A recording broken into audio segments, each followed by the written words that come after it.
Welcome to another episode of Success Through Failure. This is your host, Jim Harshaw Jr., and today I bring you Jeff Madoff.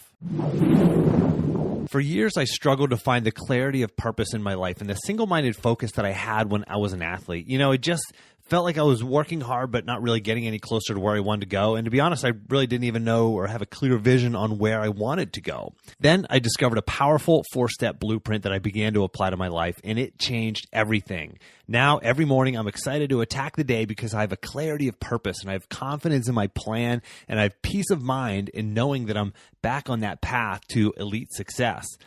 Anyone, and I mean anyone, can use this 4-step process to recreate the key elements in the life of an elite performer so you can regain that clarity of purpose and that single-minded focus so that you can both achieve your goals and live a balanced life.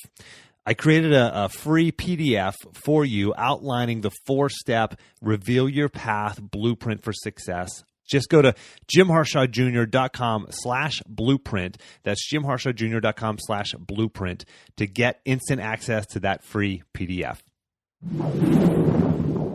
Born out of one of the most popular classes at Parsons School of Design, which is, by the way, the #1 design school in the United States, Jeff Madoff's book, titled Creative Careers: Making a Living with Your Ideas, teaches you how to use your creativity to build a sustainable, profitable career doing what you love. And he should know, if anybody should, he's lived it. Jeff is the founder of Madoff Productions. He's produced and directed award-winning commercials and documentaries and web content for clients, including Ralph Lauren. As a matter of fact, he talks about Ralph in first person and just his professional relationship with Ralph. But anyway, Ralph Lauren, Victoria's Secret, Tiffany, Radio City Music Hall, and Harvard University. He's also been a featured speaker at the Wharton School of Business, at South by Southwest, Google Next, and many others. Jeff's writing has appeared online in the Wall Street Journal and USA Today, Newsweek, and a lot of other publications. And his book includes advice from people like Daymond John from Shark Tank, Tim Ferriss, who I interviewed in episode 246 and 247, Kathy Ireland, Dave Asprey, and many, many others. And like all of my episodes, if you don't have time to listen to this entire episode, or if you hear something you like but you don't have a chance to write it down, make sure you grab your free copy of the action plan. Just go to jimharshawjr.com/action. If you want to learn how to implement what you're listening to here into your own life, you can sign up for a one-time free clarity call with me. Just go to jimharshawjr.com/apply. Now, let's get to my interview with Jeff Madoff. Jeff, welcome to the show. Well, thank you for having me. So let's just start with your background. I gave the listeners a little bit of your background and read your official bio, but why don't you give us a little bit more of the personalized bio? Tell us where you grew up and the 30,000-foot view of how you got from there to here. Well, I was born and raised in Akron, Ohio. At that time, the rubber capital of the world, which accounts for my resilience and bounce. And I had a number of jobs when I was a kid. I always found work to do, whether it was shoveling driveways in the winter, mowing lawns in the summer, setting tombstones, door-to-door sales, and all of that kind of thing. Setting tombstones, huh? Yeah. Never had a customer that talked back. Of course not. Yes, I guess they were satisfied. And actually, there's a very funny story with that, which I'll tell you. Yeah. Whoever got to the office first was supposed to make the coffee, right? And so I got there first. So I opened up. And as I pick up the can of Maxwell House coffee to pour into the percolator, Mr. Buzzy, the owner, says, "What are you doing? Stop, stop." I said, "That's Mr. Johnson." And his wife had dropped off his ashes. Oh, my goodness. In a Maxwell House coffee can. Gosh. And left it on the table. Oh, that could have been an even better or worse story, depending on how that could have turned out. Well, I don't know if you remember Maxwell House's slogan, but I always wondered if Mr. Johnson would have been good to the last drop. Oh, man. That's true. That's unbelievable. That would be a good story. Even better story if that happened, or worse story. One or the other, yes. So you set tombstones and keep going.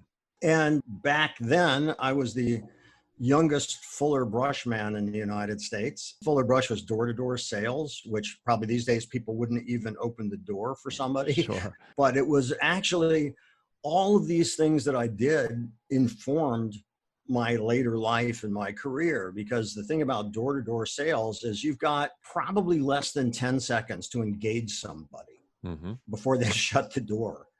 And some people don't even give you the 10 seconds. So having the ability to engage people cold was really amazing training. And just like when I worked at retail at a shoe store when I was in high school, all of these kinds of things where you learn how to talk to people. And it's so important and so informs anything that you'll do in later life.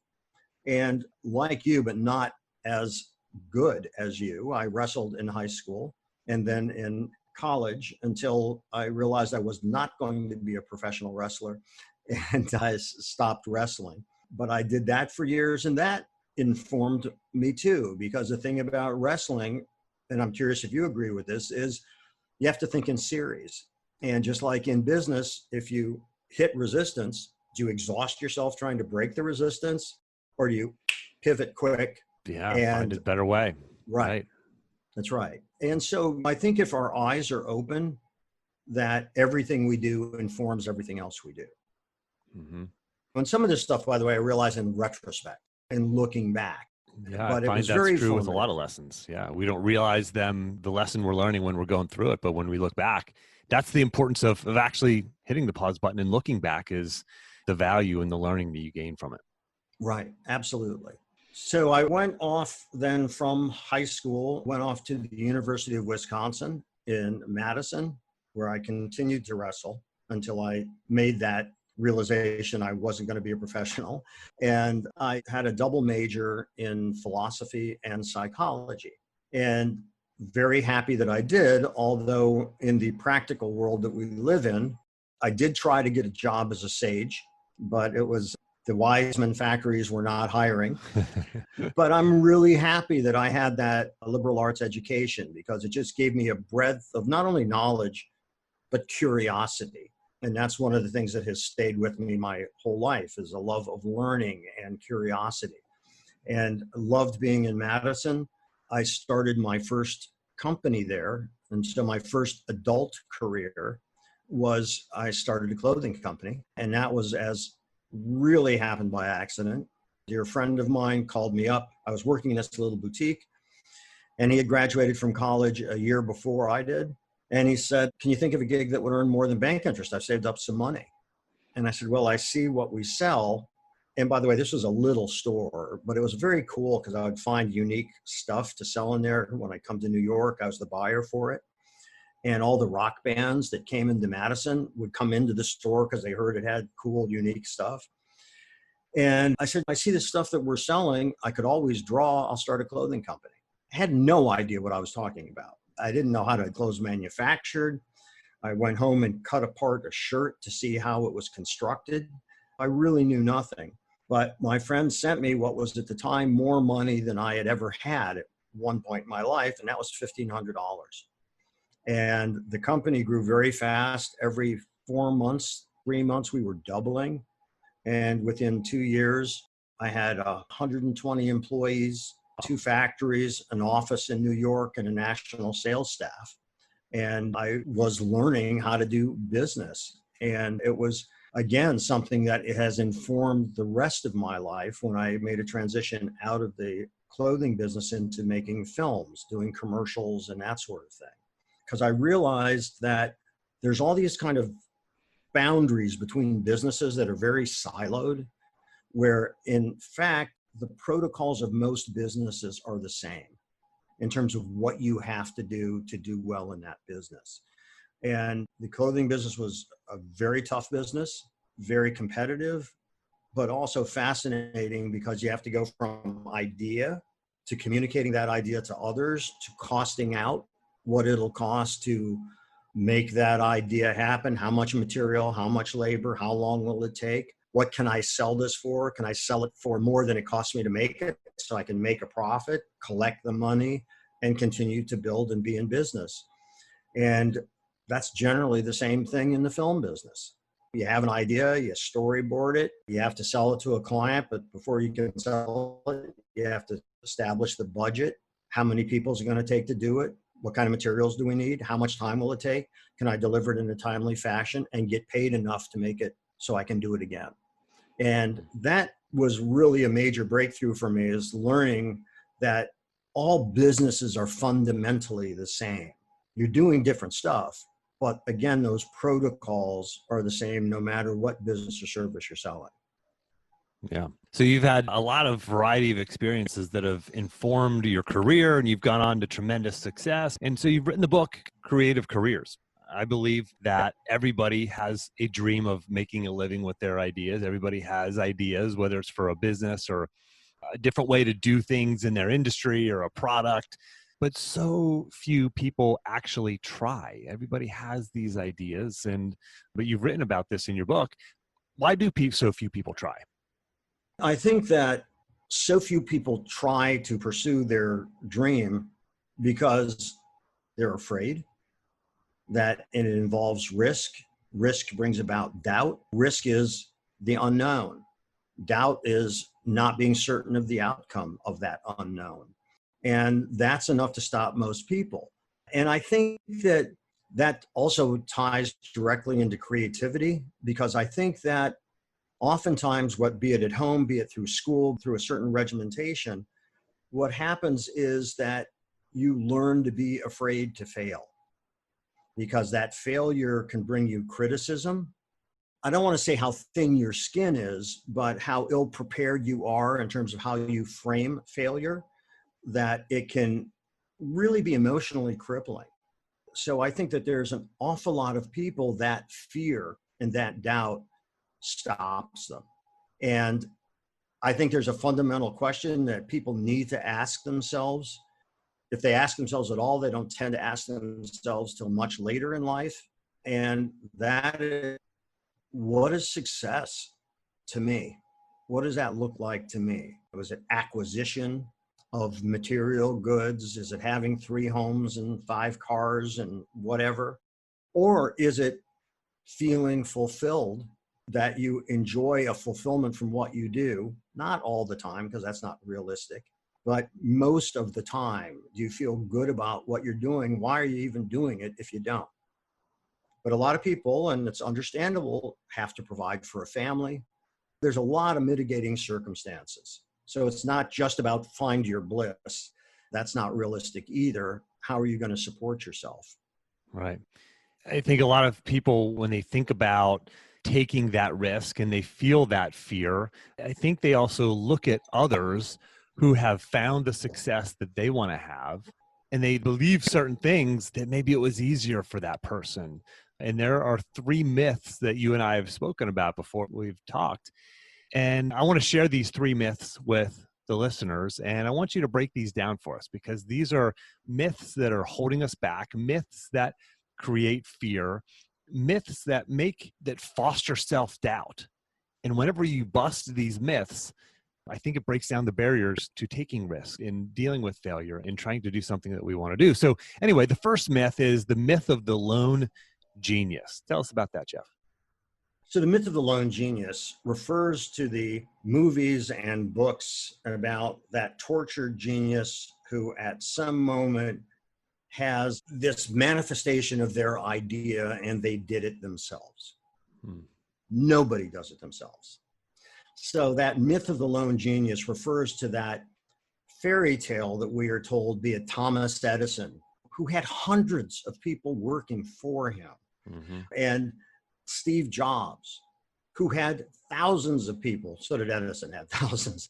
And so really smart people who were paid well and well-trained, et cetera.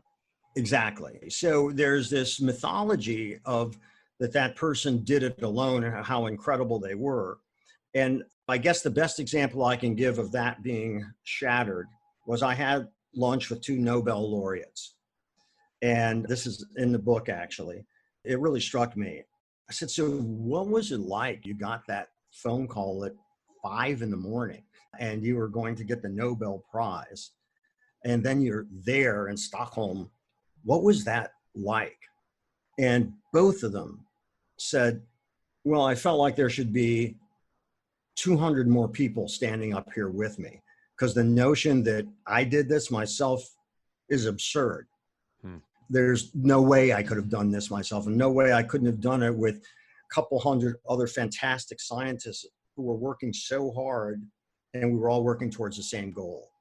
And so I think that that does us a great disservice if you buy into that myth, because so many people then don't feel they're adequate because somehow they don't have that kind of genius that they can do it alone. Well, nobody does. Yeah. Elon Musk didn't do it alone. Yeah. And I think that that speaks to something else that I know you've talked about and that I know you value, which is relationships. The listener might be saying, I don't have a team of thousands or hundreds even that is supporting me, that is helping me. But I think we all have connections. And when we build relationship and strengthen relationships and make sure we maintain contact with people who could potentially help us, but that's not really the purpose of maintaining relationships. But talk about, before we get to the second and third myth, can you talk about the value of relationships? Is that for the person who's saying, well, I don't have that team of hundreds or thousands behind me helping me. How can little old me do it? Well, first of all, I think that relationships are the most valuable currency in life. And there are those personal friendship relationships. There's people that you can call at 3 a.m. when bad stuff's going down, but will support you and be there for you. And then there's the business relationships you have, which can be very pleasant, but you shouldn't mistake those for friendships. They're based on transactional value. And both sides living up to that promise can build a very nice professional relationship, but it's wrong to mistake that for true friendship, because that's not what it's about. It's about, I've got to spend something, I'll spend it on you because you deliver. So I think that neither transactional nor personal relationships, let me start that again. There's great value in both kinds of relationships. In business, we depend more on transactional relationships. And there's nothing the matter with that because we both know, we're adults, why we've gotten to know each other, and it's through our business. There's a mutual trust and respect there that has been built. Right. It's not just built on just the transaction, but it's the transaction happens because of a mutual trust and a respect. Yes. And it's fulfilling the promise Yeah. of that relationship and of that transaction. So I think it's really important in terms of relationships to also have something of value to offer, not just to take from them. And I've been fortunate enough to have relationship with Ralph Lauren's company for over 30 years. It's because I never take it for granted. And I always deliver on the promise and try to never give them a reason to go somewhere else. Known Ralph a long time. I like him. We have a wonderful professional relationship. I don't confuse it with friendship, but it's a really nice it's a really nice business relationship. And it's because trust has been built up, as you said, over the years. Okay, so we covered the myth of the lone genius, and we covered the idea that is it not just one person doing this, but we as one person should build those relationships, create that trust, and that's going to be of tremendous value to us in creating or doing or living that life that we want to live. So let's move on to the second myth, the myth of the lightning bolt. Tell us about that. So the myth of the lightning bolt, it always used to get me that at some point when somebody's in the laboratory or behind their desk or standing at the canvas painting or writing, that boom, they have this idea, this lightning bolt struck, and everything takes shape. As if that moment, that's what happened. That moment informed all the work. Well, that doesn't happen either. That's not even how your brain works. So our brain goes through associative patterns. And what happens is that cognitive neuroscience teaches us that you trigger different responses in the brain, and there's a network of neural reactions that go on. So when that moment of the alleged lightning bolt of insight happens, it's because previously you've built up these touch points along the way in your brain and formed that constellation, so that when the idea happens, it's a bunch of these things that you have been predetermined because you have learned this and that about it, and the ideas coalesce. So it's not something that happens all of a sudden. It may seem like it, but it's in fact because all the previous ideas and associations that led up to that were already there.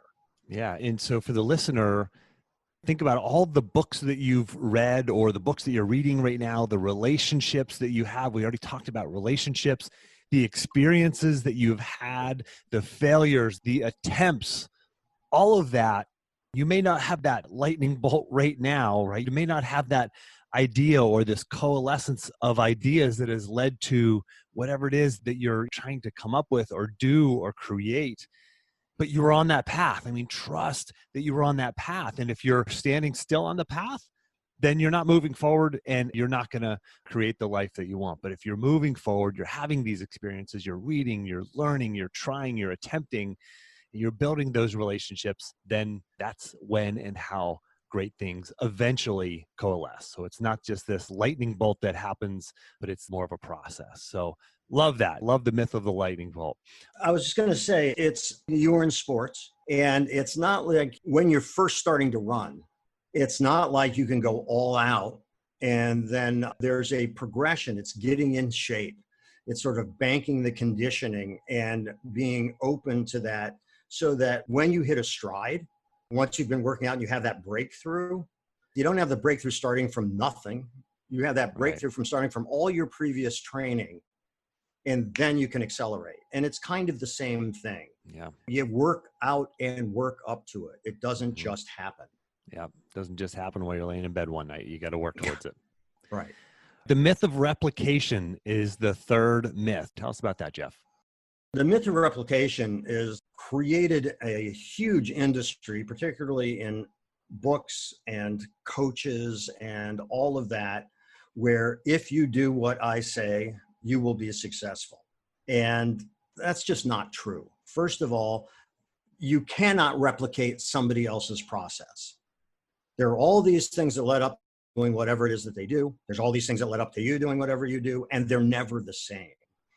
And so the idea beyond best practices that you show up, you're prompt, you're prepared, all of that.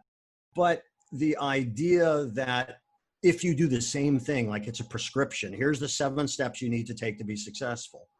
That's just not how it works. And that's not how life works. But there's been lots of really good selling books and lots of reinforcement for that myth out there. But it is a myth. You can't do what they did and be successful. Yeah, it's not just a prescription, a one size fits all. I've heard the phrase success leaves clues. And I definitely, like you said, there are best practices. But what sounds like what you're saying is that you're bringing your own experiences and relationships. And I believe the biggest one is like mindset to the process. And therefore you're going to get different results. That's right. And so I think that myth of replication is simply, don't think that you can get a prescription for success and follow those steps and that will happen. Right. So I want to talk more about your book, Creative Careers. On the path to living out that life and living out that career around something that we're creative about, something that we love to do, what is the role that failure plays in creativity? And what is the role that failure plays in creating that career that you want? So a few things. First of all, I think it's really important to define what creativity is. Because creativity tends to have in our culture a very narrow definition. It's somehow only associated with the arts. If you're a painter, if you're a writer, if you're a filmmaker, a dancer, whatever, that's their creative careers. And people don't think of other careers as being creative. First of all, I believe if you're an entrepreneur, you're creating a business. You're making something from nothing. So what is creativity? And to me, creativity is the compelling need to bring about change. And that can be in anything. So I think that it's really important to understand what creativity is. In terms of, we're at an interesting point now with COVID-19, and I look at science. So right now there's about 140 vaccines in various stages of development. And in science, what you have to do is have results that can be replicated again and again and again. And so do they look at all of the things before that failed? No, it's part of the process. You're not going to achieve those results right off the bat. It's not that easy. And that's true in whatever you're doing. That's true if you are a painter. That's true if you have started a new kind of a business. So I think that failure is a part of the process. It is not an end. The only time that failure is truly failure is if it causes you to give up. Then it's failure. And by the way, this is not to say, oh, it's fun to fail. It's Yeah, not. please tell us about that, because I think there's this message out there that I try not to perpetuate, that failure is this great thing and it's okay and just be happy when you fail. And no, it sucks. I mean, it sucks. It's not something you seek. It hurts. Sometimes it's embarrassing. Sometimes it costs you a lot of money. But go tell us more about the line of thinking you're on there. Well, I think that, again, we're brought up, and in our culture, we're brought up in a certain way to view activities. And oftentimes it's binary. You're successful or you're a failure. And if you're somewhere in between, nobody cares because it doesn't mean anything, right? I think that understanding what failure is a learning opportunity. Yeah. Again, when you're going through it, it's everything you said. But what did you do wrong? If we go back to science for a moment, they start seeing what did and didn't work. What combination of things seem to show promise? What things can we leave behind? And it's the same thing in business. It's the same thing I'm writing a play, or I've written a play, it's being produced. So in doing that play, does everybody say yes and here's some money, Jeff? No. All these steps along the way that you get no's and there's obstacles and people tell you, this is not going to work. Well, you're putting an awful lot into this, but it's not going to happen. And you have to, first of all, this gets to salesmanship. You have to sell yourself on yourself first, because you're never going to be successful in selling yourself to others if you don't believe in yourself. And I think being honest about the difficulty, as opposed to trying to paint some kind of a pretty Instagram-like picture of what your life is like, if we all acknowledge this is really hard, kind of easy to start a business, harder to build it, even harder to sustain it. And there's going to be failures along the way. But as long as those don't stop you and you learn from them, you keep moving forward. Yeah. And so I think that it's really important to understand that failure is a part of the process, just like it's part of the scientific process. It's part of business. It's part of creative pursuit. It happens in relationships. It's in everything. Yeah. So I'll turn that question around on you, Jeff. Has it been part of your process? Has there been a time where you failed, where you've failed and felt that hopelessness or that self-doubt, but you've had to either figure your way through it or deal with it in some way in order to get to where you're at now? No, I've never failed, Jim. Everything I have knew I done has shouldn't been have so had you on the staggeringly podcast. successful First person I that found. Yeah, I mean, it's happened a number of times. There are times that things happen that are out of your control. For instance, I live in New York City. 9/11 happened. And 9/11 stopped business cold. I had several $100,000 in contracts. I was literally on the 13th of September supposed to be getting on a plane to go to Greece. Very nice contract. Wow. Gone. Wow. And everything stopped. I wondered if the phone service had stopped. Yeah. Nothing was going on. Now, a lot of people have been going through that just recently with COVID-19. Sure. So there are those things that happen that we don't have control over that event, but then you have to think about, how can I survive? And how can I move forward from this? How can I adapt so I can deal with this? And it's really hard. Mm-hmm. When I had my first company and I had to lay people off, there was a recession that was happening in the early 70s. And all the people that worked for me were considerably older than I was. And I was acutely aware, even though I was like 23, that I'm having to lay off people who have families to support. Wow. That was a horrible feeling, but it taught me certain things. I'm very empathic towards the people that lost their jobs. I did what I could to preserve their jobs.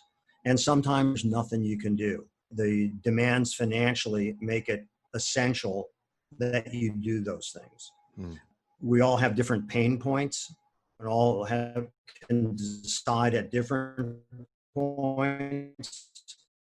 But I mean, I even stopped taking pay before I laid people off to try to just keep things going. This is the first time I ever contended with something like that on a large, but I think that as an entrepreneur, assuming that kind of risk in the first place, that scripture, which is perseverance. And perseverance is how you push through failure, how you push through the obstacles, going over, under, around, or through them. And so you somehow keep moving forward. And so I've never hit a point where I just stopped, that I hit some pause points and think, oh, what the hell am I going to do? How am I going to deal with this? Absolutely. Then I would talk to my wife. I would talk to my friends. I was not afraid to be vulnerable to the conditions that I was in, because that's where those true friendships can support you. And I'm not talking about giving you pep talks. I'm talking about friends. I'm sure you have friends like yourself that are entrepreneurs, as I do. Sure. And you compare experiences and you realize, unfortunately, this is a part of it. And you learn from that. And that's, again, why those 3 a.m. friends are so important. Yeah. So for the listeners, you've heard it straight from the horse's mouth. I mean, to get to where Jeff's gotten today, it's been failure, it's been struggle, it's been layoffs, it's been adversity. That's part of the journey. That's part of the process. So wherever you're experiencing that in your life right now, just understand, like, okay, this is normal. This is part of it. Jeff, thank you for sharing that. When you reflect back on your career and your life, is there a habit that you do or that you've done that you most credit with your success? Is there something that you've done over the years that you do currently that you really feel has been most responsible for your success? So I think that there's a few things that have helped me to be successful. Again, depending on how you define it. One of those things is what I just talked about, which is perseverance, to just stay at it. Do I have the rituals in the morning that I always get up and do this, that, and the other thing? And no, I don't. And I know people do, and people were very successful do. I don't happen to have that. My life tends to be kind of chaotic, which I also kind of like. I function well in chaos. So part of it is that perseverance. And part of it is also having an ability to recognize opportunities. So I may be doing something and can telescope that into a future opportunity, or I may see an opportunity and figure out, how can I manifest that? I've got like 4 different careers going on, if you will. And so it's being opportunity focused. It's realizing it takes perseverance, which I learned quite young, in order to get there and to do it. And so it's not, I do this, that when I get up in the morning, or before I go to bed, I journal. I don't do any of that stuff. But I do have tremendous perseverance. I am good at recognizing opportunity and then seizing on that opportunity. And I guess the reason that I'm an entrepreneur is I'm unemployable. So I better figure out how I can do this stuff on my own. And I think that a real key in all of this, and I suspect you share it too, which is unbounded curiosity. Stay curious about things. So every day I've got questions. Every day I try to think about the opportunities that could be there, especially when you're in a time of struggle like now, and figuring out what could solve a problem people have. Just like Zoom really was no big deal until COVID-19. Right. And then it manifests as an amazing opportunity. And then if you were looking to buy a microphone, if you're looking to buy a good camera for streaming, if you're looking to buy one of these switchers so you could have multicam streaming, they're all sold out. I don't know if you've looked at any of that. Yeah, I have. Yeah. There's businesses that are booming. Sure. Because they realized, here's an opportunity. Amidst all of the difficulty, here's a real opportunity. Yeah. And so I think that that happens all the time. And the success or failure rates of new businesses, at least up to this point, has stayed pretty consistent. Whether economic times are good or bad, there's a few that succeed, most fail. And that's true whether we're in boom times or barren times. Yeah. So for the listener who loves what you're talking about, who is all in on the philosophies and understands the myths now that we talked about, what's an action item that you might recommend? Something that someone can do, something concrete that they can do in the next day or two, the next 24 to 48 hours. I think that the most important thing to do is, first of all, clearly define what your mission or goal is. And then break that down into steps that you can take in order to achieve that. Because a lot of times when you look at that goal, it seems so far away. It's like distance running, it's like doing a marathon. Yeah. And it just seems overwhelming, and then you give up. But if you look at, so what's the next step I have to do? So for instance, when I finished writing my play and I had to get it out there, I talked to a friend of mine who was an actor, and I know that he had produced something. So I talked to him about that. And he said, "Do you have a general manager yet?" I said, "I don't know. What's a general manager?" And so I started defining steps I had to take in order to accomplish things. And I think that when you are trying to achieve a goal, it's really important to break it down into its incremental parts, because then that first step isn't something huge, it's something very manageable. And you can approach this thing, this goal or this mission, and take these steps along the way. So I think the breaking down of that, at least the best advice I have, because that makes the journey accomplishable as opposed to overwhelming. Yeah, I couldn't agree more. I mean, this is exactly what I do with my coaching clients is we take that bigger goal. First, we identify what's important to them, identify those goals, and then we break them down. And that's great advice. So breaking those goals down into concrete, actionable things, because otherwise it's just a hope or a wish or a dream. But if you do what Jeff is saying, hit the pause button, sit down, put your fingers on the keyboard or pen to paper and identify what is it that I actually want, and then reverse engineer the steps that you have to take to get there. So thank you for that, Jeff. I appreciate you making time to come on the show. How can the listeners find you, follow you? Where can they buy your book, Creative Careers, Making a Living with Your Ideas? Well, first of all, this has been great. I just saw how much time has passed and it seemed like a blink. Time flies, doesn't it? I It know. does. This is a great, I feel like we could talk for hours. I think we've already demonstrated that in our previous conversation. Absolutely. So the book, Creative Careers, Making a Living with Your Ideas, is available at Amazon, Barnes & Noble, and where all fine books are sold. And I hope that if you do buy it, please post a review because that helps. You can find me on LinkedIn, and I started a group recently called #CreativeCareers. And I'm hoping to set up this really robust hub for the exchange of creative ideas, which are fun, and people talking to each other and creating a dialogue around that, which would be very cool. Yeah. Like-minded people. That's great. Yeah. Well, you don't even have to be like-minded. You just have to be curious. Yeah. That's what it is. And so people can share their obstacles they're dealing with, share their successes, or just philosophical, like what is creativity and things like that. There's a website we just launched, which is acreativecareer.com. And there's an Instagram site, which is @acreativecareer. And all of those have videos from my class where you'll hear great advice and suggestions from the vast range of guests that I've had. Yeah, some incredible folks. Yeah, some really great people. I think what makes the book special is taking the best ideas that, by the way, don't always line up, which is part of why they're so good, because there's no one path to anything. Right. You can sort of tell what resonates with you and whose approach resonates with you. And there's actually, at the end of each chapter, kind of workbook questions, because I want to hit people when they're fresh and they've just finished something, like what resonated with you? What did they do that you think you would like to do? How did they approach this and that sort of thing? Where I think it'll anchor the reader in terms of their activities. It's part of that breaking down process you were just talking about. Mm-hmm. Excellent. For the listener, of course, as always, I will have all the links and everything that Jeff shared here, including discussion points, the 3 myths, etc. In the action plan, just go to jimharshawjr.com/action and you can grab the PDF with all the links, etc. So Jeff, thank you so much for making time to come on the show.